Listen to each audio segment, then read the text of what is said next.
Prezados senhores e senhoras, boa noite. Eu sou a Maitê Paris e vou ser a moderadora desse painel com o professor Armando Lourenço.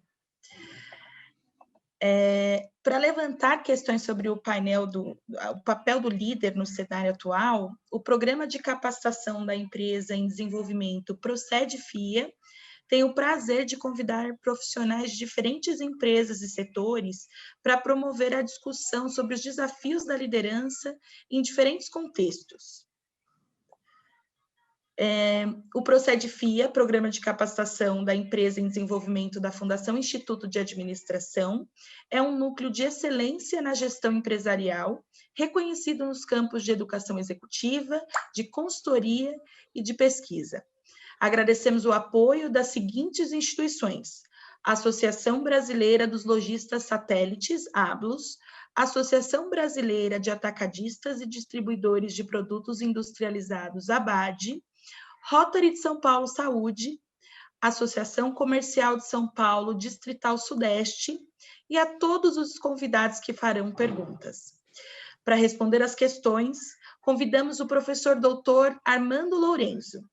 Armando é doutor e mestre em administração pela FEA-USP, pós-graduado em filosofia pela PUC, professor convidado da FIA-USP e Casa do Saber, diretor da Universidade Corporativa da EY, presidente do Instituto da EY, colunista da revista Você S.A. e do portal administradores.com, palestrante em eventos nacionais e internacionais, escritor de livros e artigos na área de negócios, premiado como um dos 3 melhores Learning Leader of the Year em 2016, 2017 e 2018 nos Estados Unidos, e diretor técnico da Associação Brasileira de Educação Corporativa. Seja bem-vindo, professor Armando. Eu que agradeço aí, agradeço a FIA, ao Procede, a você, Maitê, a todo o time que está colaborando. Estou super contente mais esse lançamento do livro. Lancei agora no dia 2, Liderança na Prática, como liderar pela primeira vez. Para mim foi uma experiência brutal escrever esse livro. Eu já vinha escrevendo há algum tempo, mas acelerei um pouco mais nesses últimos meses. E aí saiu mais esse filho. Fiquei muito contente. Que bacana, Armando, que bacana. Bom, então esse painel, muito obrigada a todos que estão nos assistindo, né? Já estamos aqui, Armando, em quase 100 pessoas, então muito obrigada pelo carinho e pelo prestígio com o professor Armando, para a gente conhecer um pouquinho mais sobre o livro, o lançamento do livro Liderança na Prática, Como Liderar pela Primeira Vez. E para a gente poder aquecer aqui um pouquinho o nosso painel, que vai ter a duração de 1 hora, então está previsto de ter a duração de 1 hora, eu vou chamar o nosso primeiro convidado, né? Então, aqui a intenção é que o professor Armando nos ajude a compreender um pouco mais sobre o tema de liderança e os seus desafios, né? Então, aqui nós gostaríamos de trazer desafios reais, né? Perguntas que realmente aí estão no nosso cotidiano e no nosso dia a dia, né? Então, gostaria de chamar aqui o nosso primeiro convidado. Então, você pode entrar, nosso primeiro convidado, e se apresentar, por favor, e trazer a sua pergunta para o professor Armando, que ele vai te responder. Oi, Ari, tudo bem? Boa noite. Tudo bem, professor? Tudo bem, como é que você está? Tudo jóia. Bom, vamos lá. Dando um contexto da minha pergunta, né, eu acredito que o principal desafio ali do líder, quando ele acaba de virar líder, é a expectativa do liderado, né? Como que o liderado enxerga o líder assim que ele acaba de se tornar líder. Então, é uma pergunta contexto, né? Algumas perguntas juntas. Qual que é essa expectativa, em via de regra, do liderado, né? Para com o novo líder. Se o líder, ele deve atender a todas essas expectativas. E, caso não, né? Como falar isso, né? Como passar isso para os liderados. Então, por que ele deveria ou não atender? Acho que esse é o principal contexto da pergunta, né? Porque é um desafio muito grande ali que o líder novo ele encontra quando ele assume uma equipe. É isso, professor. Ori, depende muito de quem você vai substituir, na realidade. Quando você substitui uma pessoa que é super inspiradora, é dificílimo você. Então, as pessoas Claro que o seu time vai esperar com que você seja mais um líder ou uma líder também inspiradores. Por outro lado, quando você vai substituir uma pessoa que não era um líder, era um chefe, ou seja, uma pessoa que promovia um ambiente tóxico na empresa, é claro que você vai querer que ele promova um ambiente de mais qualidade para que as pessoas consigam sobreviver. Mas, de maneira geral, o que eu penso, na realidade, é que você não deveria necessariamente falar sim para tudo que tem que ser falado, porque tem coisas que têm que ser faladas não. Ou seja, a gente vive num ambiente, Ari, onde muitas pessoas têm dificuldade de lidar com a frustração. Isso é um grande problema. E as pessoas precisam, muitas vezes, receber não. A gente não aprende só por situações muito legais. Quer dizer, tem momentos que a gente passa que são desafiadores. Eu acho assim, dentro de uma visão, e eu penso isso a partir da ótica do líder, né? Dentro de uma visão que você promova a ética, critérios legais e morais, eu acho que quando os profissionais passam por desafios, eu acho que eles aprendem bastante. Então, eu acho que não dá para a gente partir do princípio que tudo vai ser falado sim ou que tudo vai ser falado não. Eu acho que o importante é a gente se comunicar com clareza e justificar, porque o que eu vejo muito é as pessoas não saberem o porquê que estão fazendo aquilo. Por isso que vão embora, porque não vê significado no que fazem. Perfeito, professor, muito obrigado. Eu que agradeço, viu? Bacana. Obrigada pela sua participação, Ari. Agora nós vamos chamar o próximo convidado. Muito obrigada pela pergunta, a gente aprendeu bastante. Vai chegar aqui o nosso próximo convidado. Eu vi aqui que a gente está com pergunta também no chat.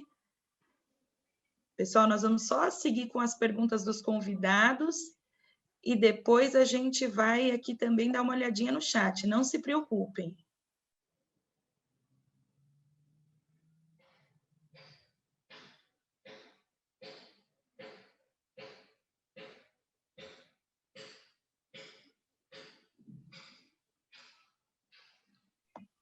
Só mais um minutinho, Armando. Enquanto isso, agradeço a participação de todos que estão aqui conosco. Já estamos em 107 pessoas. Muito obrigada pelo prestígio. Diego, pode liberar a sua câmera e fica à vontade para fazer a sua pergunta para o professor. Boa noite a todos, boa noite, professor Armando. Boa noite, Diego. Primeiramente, gostaria de agradecer aí a oportunidade de estar fazendo uma das perguntas aí ao professor. Eu trabalho numa multinacional de mineração no estado de Minas Gerais, onde a gente faz a extração de calcário e produz cal. E aqui eu coordeno a área de produção. A minha pergunta para o senhor, professor, é a seguinte: quais os principais desafios de liderar líderes? Olha, bom, Diego, obrigado por você estar aqui fazendo essa pergunta. Deixa eu te falar uma coisa, eu acho que liderar uma pessoa, um líder ou uma líder, o grande desafio é você entender que ele pode ter a mesma ou maior experiência que você. E acho que as pessoas não compreendem isso. Por quê? Porque quando você está liderando um líder que tem o mesmo nível de experiência que você, ou até mais, não está no seu lugar por uma questão de oportunidade, não significa que a gente vai mandar. Quer dizer, essa palavra mandar não deveria mais existir. A gente precisa trabalhar como a gente fala de liderar por influência. Você precisa conhecer a outra pessoa, precisa entender a outra pessoa, até porque para você fazer com que essa pessoa seja imbuída daquela causa que você quer passar, ela precisa aceitar aquilo, ela precisa, no mínimo, admirar você. Então, quando eu vejo essa questão de você liderar líderes, o respeito é muito grande que a gente tem que ter por as pessoas que têm mais experiência que a gente, ou mesmo igual. Agora, se colocar sempre no lugar delas, né? Eu acho que isso faz uma diferença brutal. E ter o que eu vejo com uma grande capacidade de humildade. Porque, na realidade, você tem pessoas que você está liderando e que talvez estejam tomando a decisão melhor que a sua. E a gente precisa ter humildade para aceitar isso. e entender que aquela decisão, aquela sugestão de uma pessoa que seja experiente quanto você ou até mais um pouco, ela é melhor que a sua. Mas a gente precisa ter humildade para fazer isso, e nem todo mundo tem. Então, acho que liderar líderes não é fácil. É um tema até para um livro, próximo livro meu. Esse agora é como liderar pela primeira vez, para pessoas que estão iniciando, mas eu ainda vou abordar essa questão de liderar líderes também, Diego. Também é um baita de um desafio. Eu mesmo passei por essa situação, passo, e não é uma situação fácil, né? Porque, sabe, o grau de complexidade, quando você é coordenador e você vai liderar um analista, é um grau de complexidade. Quando você é diretor e vai liderar um gerente sênior, é outro grau de complexidade. Então, você tem que mudar um pouco a sua habilidade, inclusive de comunicação, de persuasão, no bom sentido da palavra, etc. Muito obrigado, professor. Eu que agradeço, Thiago. Bacana, Armando. É muito interessante, né, ouvir sobre o desenvolvimento de novos líderes, né, um grande desafio. E, Armando, aproveitando que você também lidera, né, a Universidade UI, lá vocês possuem algum programa para desenvolvimento de líderes? Você pode comentar um pouquinho sobre ele? Possuo. A gente possui programas regionais e programas globais, né? A gente tem um app muito interessante, no qual as pessoas têm acesso a vários temas de soft skills, com termos de pílula. Você tem programas globais que vão desde de mercado, conhecimento de aspectos comerciais, a questões de liderança, digitalmente dizendo. E aqui, na região que eu coordeno, que é Brasil, Chile, Argentina, Paraguai, Uruguai, a gente tem o Transformation Academy. E esse Transformation Academy é um programa bárbaro. A gente tem feito com instituições de primeira linha e elas têm dado conta do recado. E a gente tem trabalhado sempre esses dois temas, talent, ou liderança, e mercado, mais no aspecto comercial. Bacana. Muito interessante. Já chegou aqui a nossa terceira convidada para fazer a sua pergunta. Se ele fica à vontade, por favor, se apresenta, fica à vontade aqui para falar com o professor Armando. Boa noite, professor. Boa noite, Celi. Tudo bem com você? Tudo bem? Meu nome é Celi, agradeço a oportunidade, estou muito honrada de participar. Eu acho importantíssimo essa matéria, né, sobre líder, porque praticamente nem sempre a gente sabe liderar, né? Então, eu queria perguntar para o senhor, as atividades remotas por meio de home office alterou a forma como os líderes enxergam a gestão de pessoas e negócios nas tomadas de decisão? Alterou, sim. Eu vejo, Celi, o ambiente é completamente diferente, né? E eu acho que se tem uma palavra hoje que a gente está muito em voga é agilidade. Ou seja, se você não for ágil, você não consegue sobreviver nesse mundo, porque é quase que tomar lá da cá, é muito rápido. Quer dizer, ou seja, é o WhatsApp, é o Teams, enfim, são várias ferramentas que você tem de mensagem instantânea ou não, e que vão fortalecendo. Então, agora a decisão ela, por um lado, eu acho que ela se torna muito ágil, ela tem que ser muito precisa, porque, enfim, quando a gente comete erros, não é uma coisa interessante, então uma parte delas tem que ser de acerto, mas tem que ser ágil. Eu acho que esse é o importante. Eu acho que o que a gente vê nesse ambiente de hoje, porque tudo corre, quer dizer, ou seja, as pessoas estão vivendo em uma velocidade muito grande.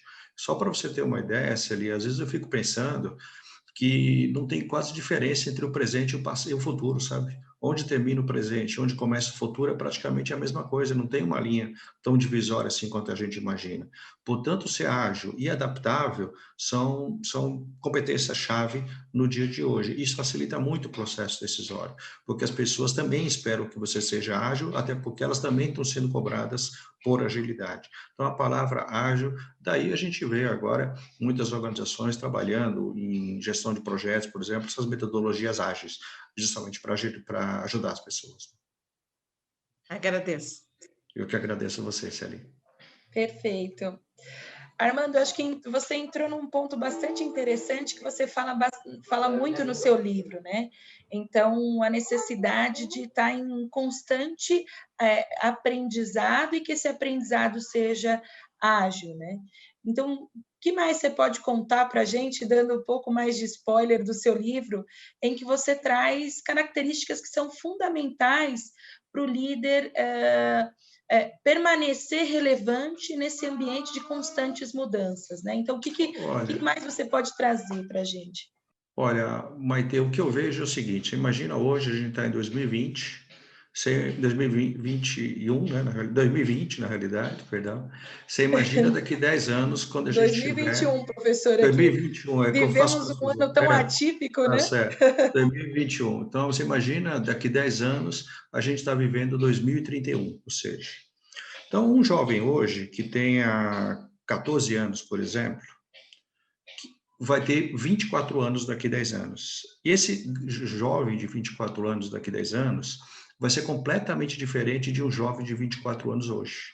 Então, muitas vezes, você está preparado para liderar hoje um grupo de jovens de 24 anos, mas não vai estar daqui a 10 anos. Aí você fala, não, amado, mas eu daqui a 10 anos, eu tenho tempo para me preparar, mas não é verdade. Todos os dias vão entrar pessoas e pessoas diferentes nas organizações. Então, a gente precisa se desenvolver para um cenário que a gente desconhece. Esse é o grande desafio. E por isso que eu vejo aí duas competências-chave. A primeira, adaptabilidade. Ou seja, como você não sabe qual mundo que vai vir, qual o futuro, a gente precisa estar adaptável para qualquer mundo que vier.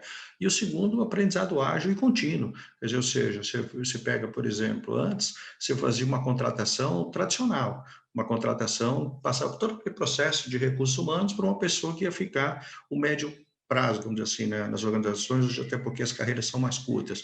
Mas não, hoje você pode contratar uma pessoa por tempo mais curto, hoje você pode uma pessoa não querer vender não querer ter uma relação de emprego, mas ter uma relação de trabalho, então é quase que um você SA que você está contratando. Você pode contratar uma startup para reduzir um gap de competência. Então, você vê que tudo aquilo que a gente aprendeu sobre o ponto de vista de recrutamento e seleção vai mudar muito. Ou seja, muda muito, claro que vai continuar, mas muda muito. Você pega, por exemplo, hoje, é difícil a gente falar, você pega um profissional, por exemplo, de finanças. Será que a gente vai ter, no futuro, a gente vai contratar um analista de finanças que estudou finanças e ensina tecnologia? Ou a gente vai contratar um analista de finanças que fez tecnologia de graduação e a gente vai ensinar para ele finanças? A gente não sabe, porque essa é uma divisão que está cada vez se tornando mais curta, porque as pessoas estão fazendo hoje seus cursos de Python, por exemplo, e fazendo suas pequenas programações para dar mais agilidade no dia a dia de trabalho. Então, não dá para você parar de aprender, ou seja via tecnologia. Hoje, tudo bem, as tecnologias que a gente mais fala está no blockchain, está na inteligência artificial, data science, IoT, etc. Mas elas vão aparecendo e vão se sofisticando cada vez mais. Então, e você precisa estar muito atento. Por isso que eu vejo que essas duas competências de adaptabilidade e aprendizado ágil e contínuo devem ser cada vez mais presentes na vida da gente. E em 2021, né? Muito interessante, Armando, obrigada. Bom, vou chamar a nossa convidada para fazer a pergunta dela. Fica à vontade, Anne, pode liberar sua câmera e o microfone. Só um minuto. Aí. Fica tranquila. Boa noite. Oi, Anne. Tudo bem? Vai? Como é que você está? É um prazer, professor. É uma honra também participar desse evento. Uma honra maior ainda poder fazer uma pergunta diretamente ao senhor. A minha pergunta nós estamos em meio ao mundo virtual, tudo é muito novo para a maioria das empresas, e eu gostaria de saber, deixa eu só colar aqui na minha pergunta que eu fiz, como manter a equipe focada nos resultados e no atingimento das metas, estando cada um na sua casa, né? Cada um home office. Olha, a gente tem formas de trabalhar, Anne, que mudam em ambientes remotos, sem dúvida nenhuma. Eu posso comentar várias dicas para você de como trabalhar no ambiente remoto, mas tem uma delas que eu vejo que não muda, independente se é presencial ou remoto, que é você trabalhar por um propósito. Então, na realidade, eu acho que o conceito tradicional de liderança é assim: eu vou fazer com que as pessoas façam o que precisa ser feito. Hoje, eu acho que eu preciso fazer o que precisa ser feito querendo fazer. Quer dizer, quando a pessoa faz uma coisa querendo fazer, significa que ela vê significado naquilo que ela faz. Essa é a grande diferença. E o papel do líder é dar significado no que a gente faz, ajudar as pessoas a verem um propósito, porque às vezes as empresas até têm um propósito, mas a pessoa não consegue ter visibilidade do que é esse propósito. E a gente precisa transformar isso num dado mais concreto.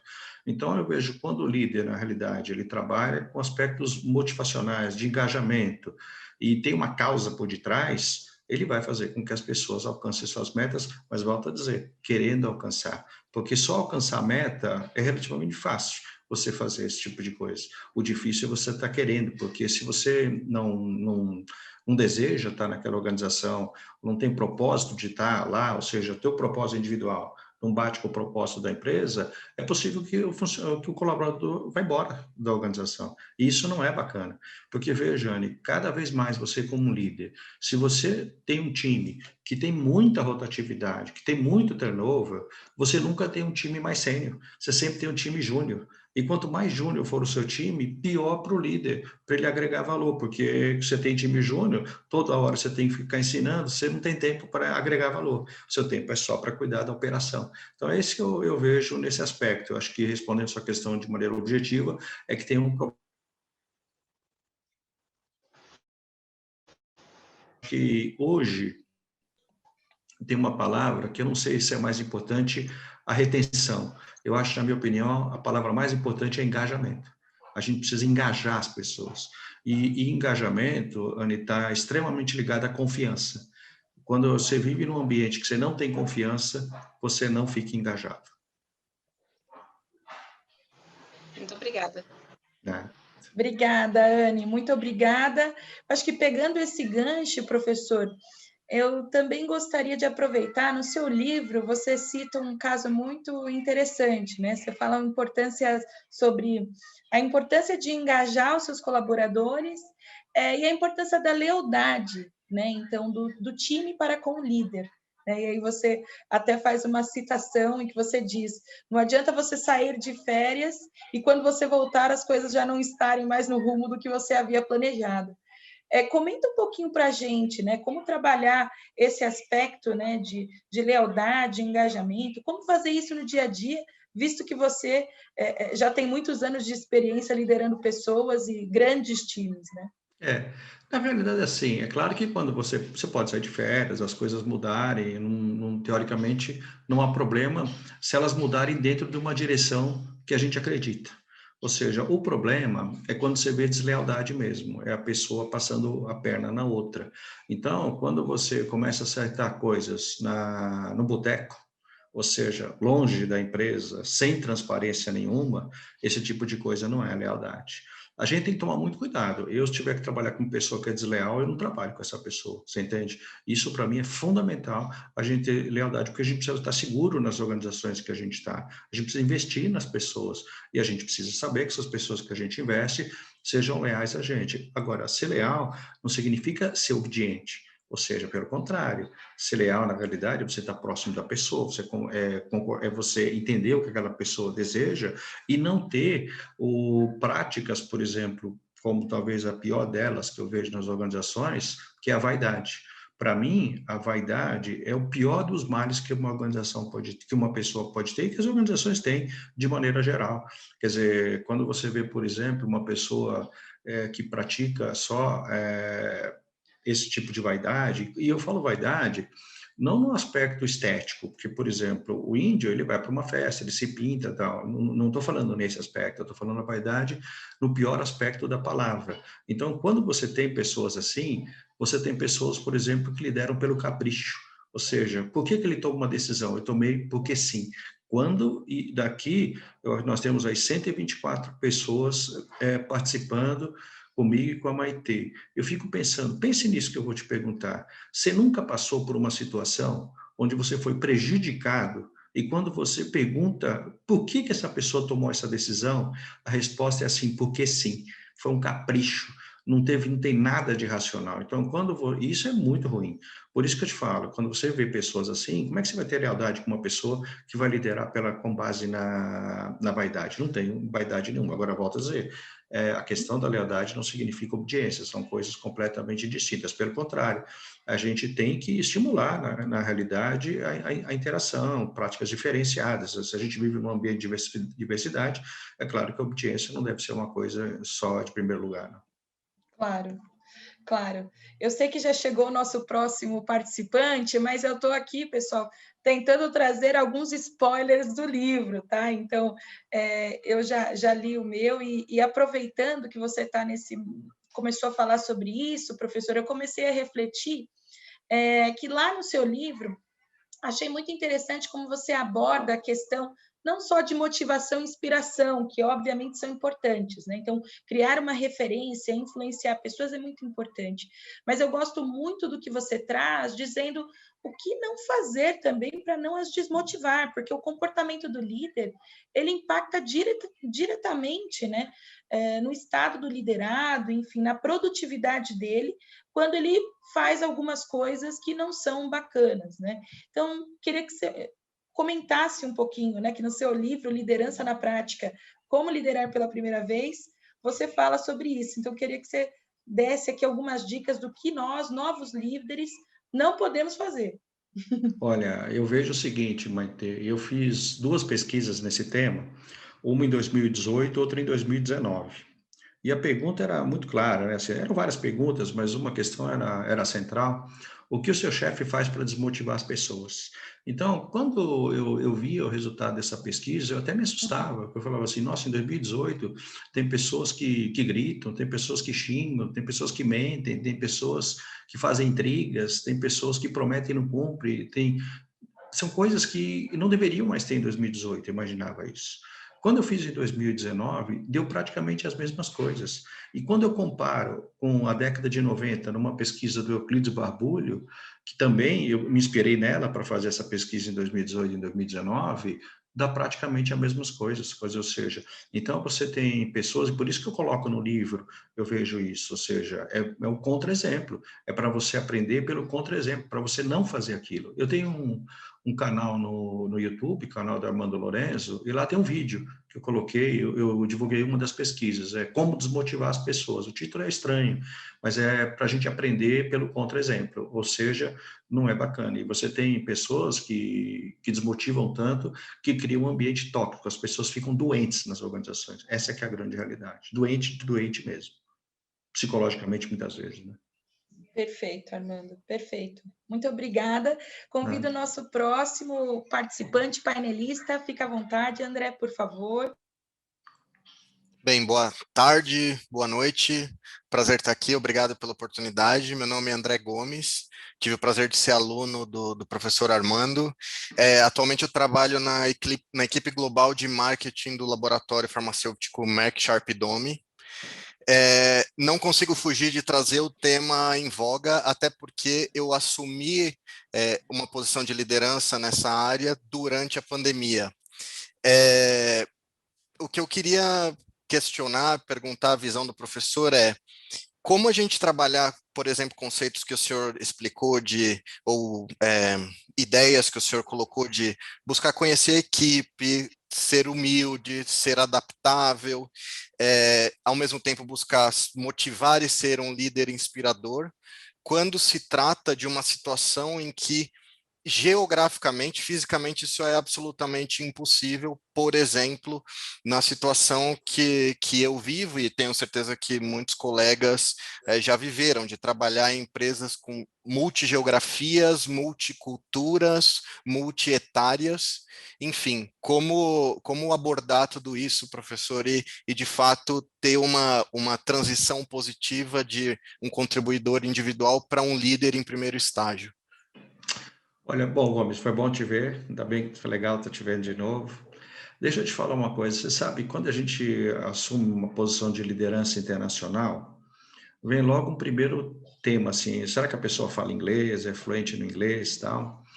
O inglês é importante, evidentemente, mas mais importante do que inglês, eu acho, é claro que esse é um detalhe, mas que você tem que falar, mas mais do que o inglês, é você pensar como as pessoas pensam. Essa mudança de mindset é difícil, porque os países têm culturas distintas e você não vai impor nada pela cultura do brasileiro.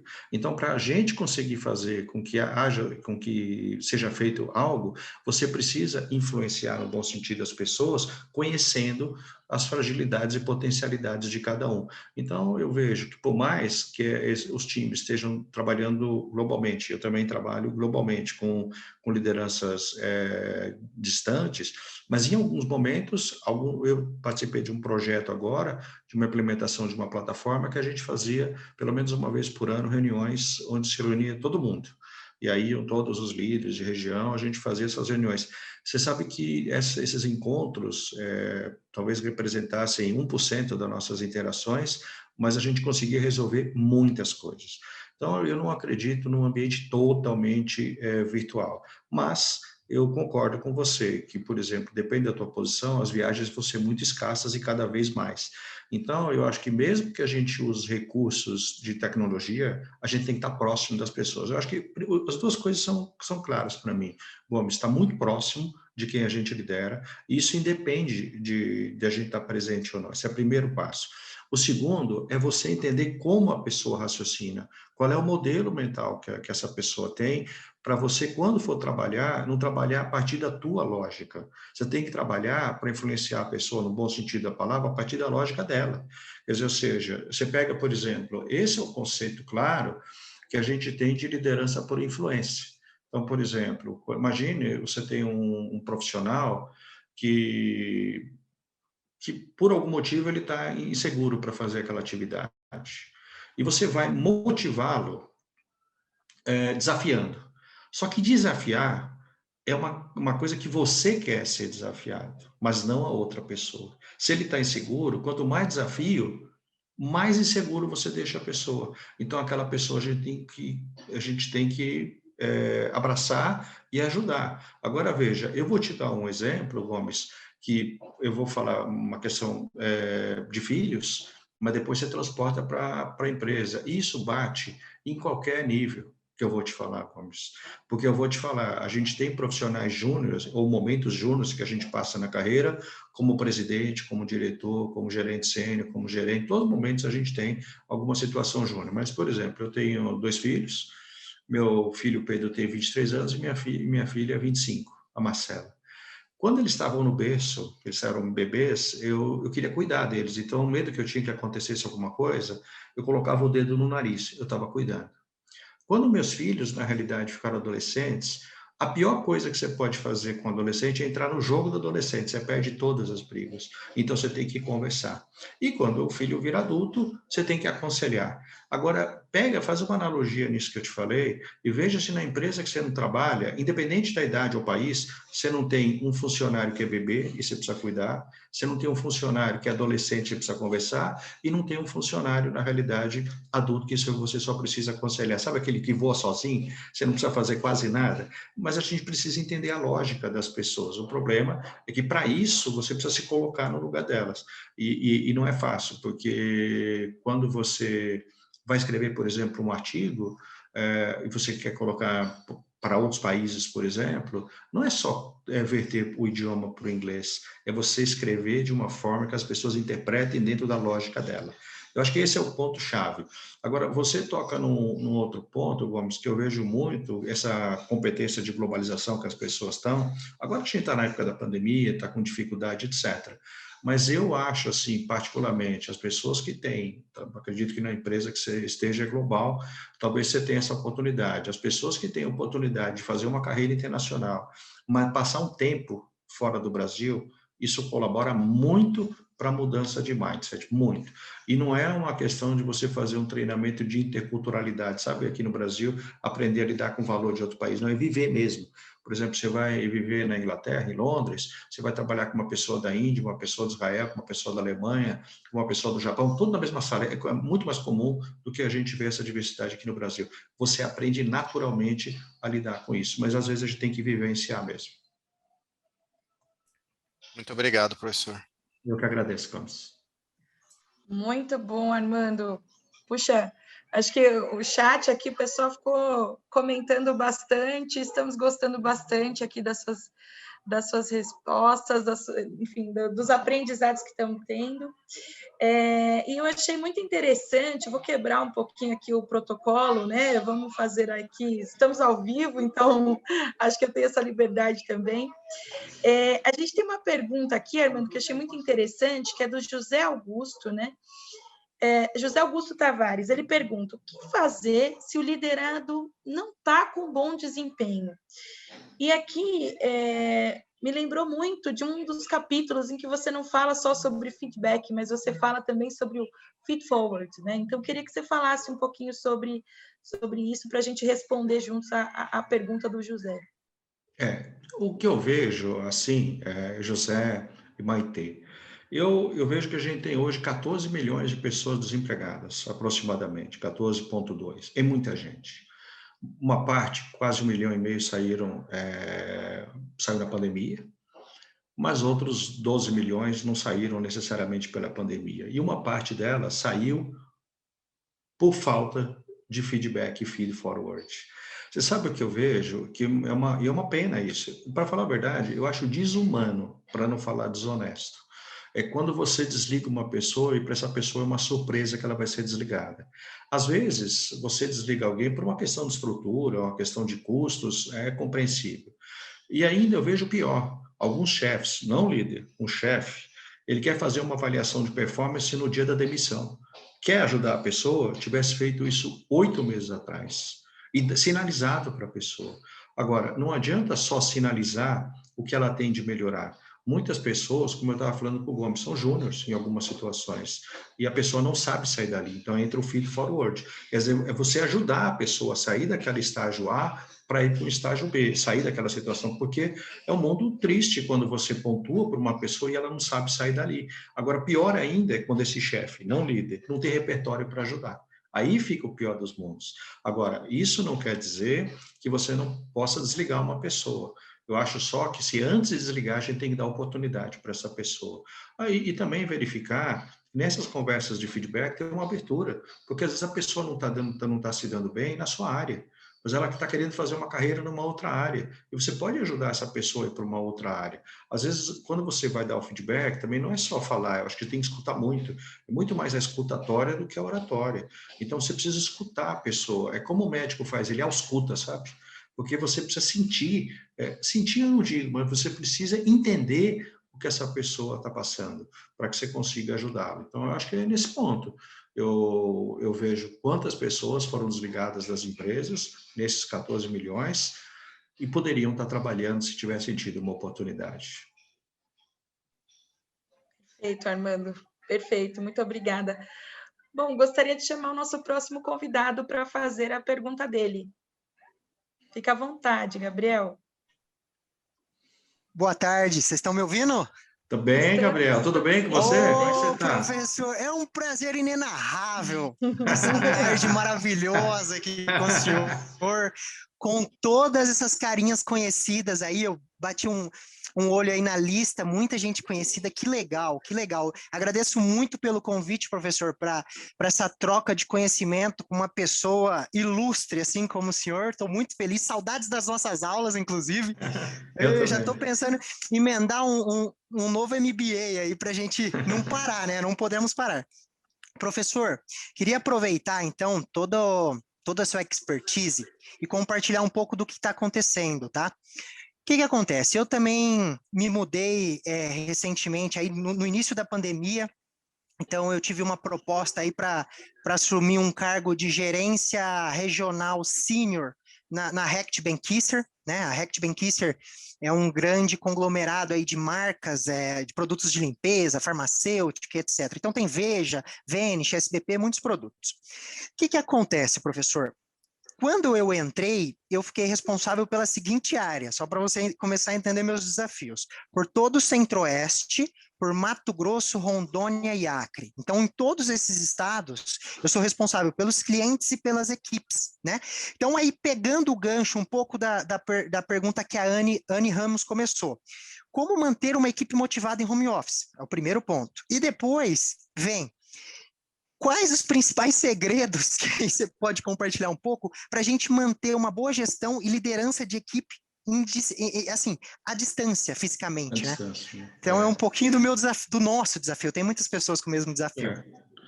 Assim, eu volto a te falar assim, a questão de você inspirar ou não uma pessoa, Gabriel, independe se é presencial ou não. Mas eu acho que vão algumas dicas para você liderar no ambiente remoto. Primeiro delas é você ter clareza das mídias que você usa. Ou seja, olha, o Teams é para reunião, o Zoom é para treinamento, o WhatsApp a gente vai trabalhar, mas tem que ter um protocolo, porque eu vejo pessoas fazendo uma confusão nesses grupos de empresa que viram horrível. Então, as pessoas precisam ter um protocolo para utilizar. Esse é o primeiro ponto. Segundo ponto, eu vejo a gestão, na realidade, de mensagens, porque você deve passar o que eu passo, é uma reunião atrás da outra, você não consegue, você sai em uma reunião, acaba 2 horas, já entra outra, acaba outra, tudo pelo Teams, você não tem tempo. Então, você não tem tempo, muitas vezes, nem para fazer um e-mail, quer dizer, a gente precisa bloquear a agenda em determinados períodos para você responder e-mail, inclusive para almoçar, porque o pessoal ele entra no Teams, vê o teu espaço de agenda, no Outlook, vê o teu espaço de agenda e já vai colocando até na hora do almoço. Então, eu acho que é muito importante você gerenciar essas mídias. Outro aspecto que eu vejo, que para gerenciamento também, é você ter espaços de socialização e ritos. Ou seja, rituais mesmo. Ou seja, por que não fazer um café da manhã, então, com uma pessoa que está entrando? Hoje, você está contratando pessoas que não são do ambiente presencial, eles já entraram no ambiente virtual. Então, você pode fazer um café da manhã, por exemplo, com todos, cada um, inclusive levando as famílias junto nesse café da manhã, para dar as boas-vindas para essa pessoa. Eu, por exemplo, onde eu trabalho, a gente vai fazer agora, embora não tenha carnaval, a gente vai brincar como se fosse o carnaval na quinta-feira e faz festa junina. Então, acho que você tem que ter ritos, eu acho que tem rituais que você não deve prosseguir.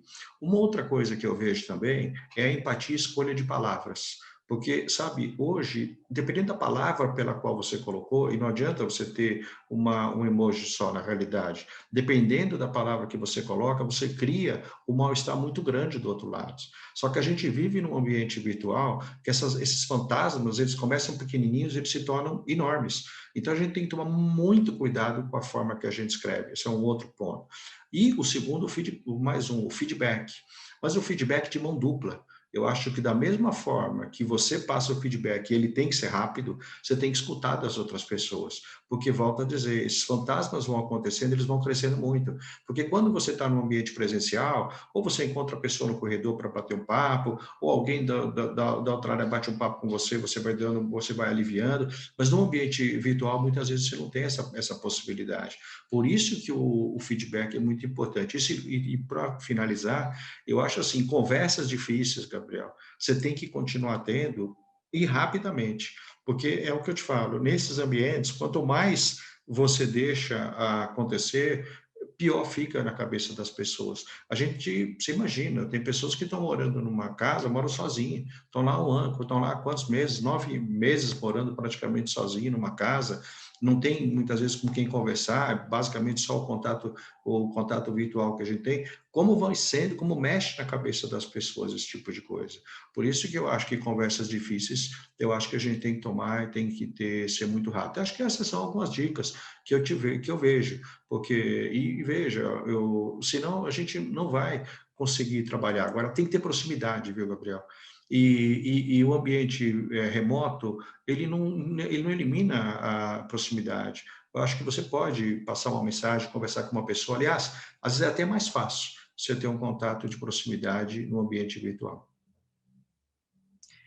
Muito obrigado, professor. Mais claro e assertivo impossível. Obrigado mesmo. Obrigado. Tchau, Gabriel. Bacana.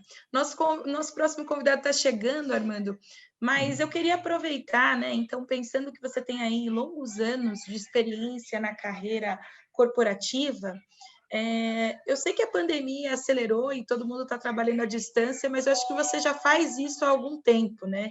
Então, especialmente por ser um líder de toda uma região, né? Então, de toda a América Latina. Que dicas que você pode deixar para quem está começando a trabalhar e ter essa experiência multicultural com pessoas de diferentes países? Então, é o que eu estava comentando um pouco com o Gomes, né? Eu acho que a gente tem que estar muito próximo das pessoas, mesmo que em ambiente virtual, e a gente precisa aprender a pensar como essas pessoas pensam, porque senão você não consegue motivá-las. Quer dizer, senão você não consegue fazer com que a coisa seja feita. Eu lembro de uma vez, eu estava numa reunião e era para fazer a implementação de um projeto. Aí uma pessoa era da América do Sul. Aí uma pessoa que estava no call aqui comigo no Brasil, quando acabou de fazer a reunião, falou assim: Armando, por que você não falou para todo mundo que você era o chefe, você tinha que fazer e ponto final? Porque eu falei, isso não vai resolver, porque eu falo isso. A Venezuela está 6 horas de viagem, eles vão fazer o que eles bem entendem. O Chile está 5 horas de viagem, eles fazem o que eles bem entendem. Então, na realidade, não funciona dessa maneira. Eu preciso ter proximidade, eu preciso pensar como as pessoas pensam. Não é mandar, mandar acabou. Isso não existe, entendeu? Agora, para isso, você precisa liderar para a influência, como eu estava comentando, né? Quer dizer, você tem o filho bebê, você tem o filho adolescente, você tem o funcionário, o colaborador adolescente, o bebê e tem o adulto, e a gente precisa liderar conforme as características de cada um. Muito legal. Bom, vou chamar nosso próximo convidado para fazer a pergunta dele, então. Fica à vontade, Ronei. Seja bem-vindo. Obrigado, Maite. Olá, professor Armando, tudo bem? Ronei, que saudade, como é que você está? Tudo bem? Morto de saudades do senhor, como muitos colegas, super feliz de estar aqui. Me apresentando para os outros, eu sou o Ronei Lima, hoje eu sou Proposal Manager para a América Latina na SAP, empresa de software, mas há 5 anos atrás eu estava saindo de uma posição de estagiário dentro da SAP e assumindo a liderança no time do Brasil. E aí eu me fiz a seguinte pergunta: virei líder, e agora? E dentre vários desafios que eu tive nessa jornada, um me chamou bastante atenção e eu adoraria ouvir o senhor comentando um pouquinho, professor, que é sobre diversidade e inclusão. Hoje em dia as empresas estão dando muito mais atenção para a diversidade e inclusão e não só pela questão social. Tem um lado também que é a perspectiva de negócios. Já tem muitos estudos que mostram os benefícios de negócios de time diversos. E aí eu queria entender a sua visão sobre, primeiro, se você acha que o líder novo deve ter diversidade e inclusão como uma das preocupações dele, seja olhando o próprio time diverso, seja em contratar pessoas diversas numa possível rotação do time dele no futuro. A segunda seria os desafios que esse líder vai enfrentar. Já basta os vários desafios de liderar pessoas LGBT, pessoas com deficiência, diversidade de gênero, neurodiversos, trazem um cenário um pouco diferente. Eu queria entender a sua visão dos desafios. E terceira e última, mais conectada, se esse líder precisa de soft skills que são complementares ou se são os mesmos soft skills com uma roupagem diferente de qualquer outro novo líder. Bom, muito boa pergunta, Ronei. Quando a gente fala... Oi, fala, Maite. Oi. Quando a gente fala de diversidade... Eu disse que a pergunta é muito interessante, né? Muita. Quando a gente fala de diversidade, outro dia eu estava conversando com o professor Joel, não sei se vocês tiveram aula com o professor Joel Dutra, e ele fez de RH, ele fez uma pesquisa, agora não sei te falar se foi pela FIA ou pela FEA, porque ele é professor das duas, e lá apareceu qual era o maior desafio da liderança. Aparecia antigamente muito delegação, sabe?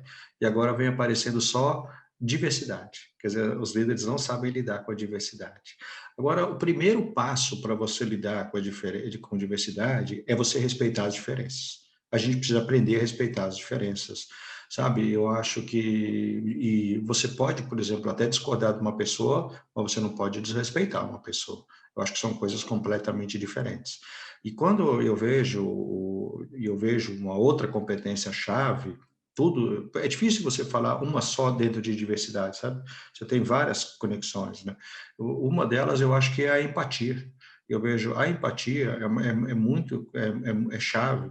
Eu tenho uma coisa que eu acredito muito, Ronei, que é o seguinte: muitas pessoas na sociedade, e eu sempre falo isso nas aulas e trago de novo para cá, muitas pessoas falam que é o seguinte, que tratam as pessoas como gostariam de ser tratadas. Eu não. Eu acho que a gente tem que tratar as pessoas como elas gostariam de ser tratadas. Por quê? Porque você tratar uma pessoa como você quer ser tratado é muito narcisismo. É como se você olhasse no espelho, se olhasse a pessoa e visse um espelho e estivesse enxergando você mesmo. Isso não faz sentido. A gente tem que tratar as pessoas como elas querem ser tratadas. E aí, esse é o princípio, é uma competência-chave no ambiente de diversidade, porque a gente precisa respeitar as diferenças das pessoas e aprender que as pessoas são diferentes e que a gente tem, muitas vezes, relacionamentos também distintos. Agora, volto a dizer, não estou querendo dizer que a gente vai cometer injustiça, você não pode cometer, porque tem pessoas que desrespeitam e cometem injustiças, isso não. Mas a gente lida com relacionamentos distintos, e acho que a gente tem que aprender. Agora, eu vivo e não é fácil, sabe? Rony, você viver nesse tipo de ambiente de diversidade, sobretudo para os grupos que estão chegando e não se sentem respeitados. É muito triste para uma pessoa, muito triste. Talvez quem não passe por isso não tenha a menor noção do que seja isso. Eu vou te dar um exemplo meu, da minha casa. Eu tenho um filho, e como eu falei para vocês, o Pedro, ele tem 23 anos, e meu filho é gay, ele falou para mim quando tinha 16 anos. Eu lembro uma vez que ele chegou em casa, quando ele tinha 16 para 17 anos, ele chegou muito triste, porque ele estava no ônibus e as pessoas começaram a jogar latinha, papel nele, só porque ele era gay. Você sabe como é pesado você passar por uma sociedade assim? Quer dizer, é muito complicado. Quer dizer, não é fácil. Então, quando eu vejo, eu estou te falando isso pelo exemplo que eu tenho na minha casa. Eu sei que eu tenho, não é fácil. Então, a gente precisa respeitar muito as pessoas e precisa colaborar bastante com as pessoas. Mas eu acho que esse meu lado de diversidade não vem só por causa do meu filho. Eu acho que eu sempre procurei ter um respeito muito grande pelas pessoas. Acho que com o meu filho eu tive um olhar diferente, um pouco, porque eu comecei talvez a sentir um pouco mais o que muitas pessoas na realidade sentem. Mas eu vejo isso. E eu não vejo os soft skills diferentes, não. Eu vejo que, como eu falei para você, você tem comunicação, você tem empatia. Isso são comunicações, liderar por influência, são competências que independem, e mesmo no passado já era para ser assim. O problema é que antigamente, no passado, era péssimo, era muito mais o chefe e não o líder. Esse é que é o problema.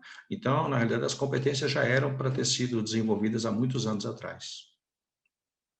Maravilha. Muito obrigado, professor Armando. Obrigado. Não sei se eu te ajudei com a minha forma. Com certeza.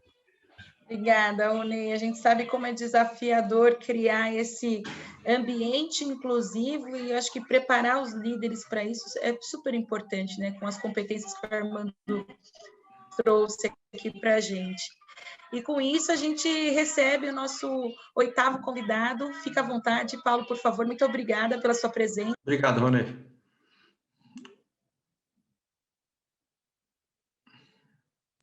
Paulo, está nos ouvindo? Oi, estou ouvindo sim. O meu microfone estava desativado, eu levei uns segundinhos aqui. Oi, Paulo, tudo bem? Como é que você está? Quem agradece a oportunidade de participar sou eu. Eu sou arquiteto, engenheiro de segurança, tenho uma empresa chamada Espaço Produto, Soluções em Arquitetura, e uma empresa especializada em realizar sonhos dos nossos clientes. E eu falo para a minha equipe que aqui a gente tem vários chefes, né? Que todos os nossos clientes são os nossos chefes. E eu tenho uma dificuldade aqui na minha empresa, apesar de ter 31 anos e assumir as dificuldades, mas dar um jeitinho de superar elas a cada vez. Mas um aconselhamento nunca vai mal, né? Sempre é bem-vindo. A gente conquista a liderança, a dificuldade é mantê-la, né? Certo? No dia a dia, e como é uma empresa muito criativa e a gente acaba sendo muito aberto um com o outro, eu tenho um pouco de dificuldade, até comecei a mudar um pouco algumas posturas, de manter a liderança. E eu já aprendi muito, viu? Nas respostas anteriores que você deu, já aprendi demais. Talvez até a resposta já tenha sido 90% dada, viu, Armando? Muito obrigado. Na realidade, talvez uma parte sim, Paulo, eu concordo com você, porque na realidade eu vejo nesses ambientes, para a gente manter a liderança, você tem que estar sempre adaptável. Porque, veja, quem liderava, por exemplo, antes da pandemia, e veio a pandemia e você, de repente, começou a trabalhar remotamente, se a pessoa não se adapta, ela não sobrevive. Ou seja, então não dá para você ficar reclamando a vida inteira. A gente precisa estar pronto e adaptar. É isso que vai acontecer. O ser humano, ele tem características de resistência muito grande. Eu vejo dia a dia as pessoas têm resistência, micro-resistências diárias. E muita gente fala para mim assim, mano, você acha que as pessoas mais sêniores são mais resistentes que as pessoas mais novas? Não, eu não acho que não. Sabe por quê? Eu dou aula, Paula, há 34 anos. E eu parei de dar aula na graduação em 2018. E quando eu entrava para dar aula na graduação, era muito interessante, eu dava aula toda quinta-feira à noite.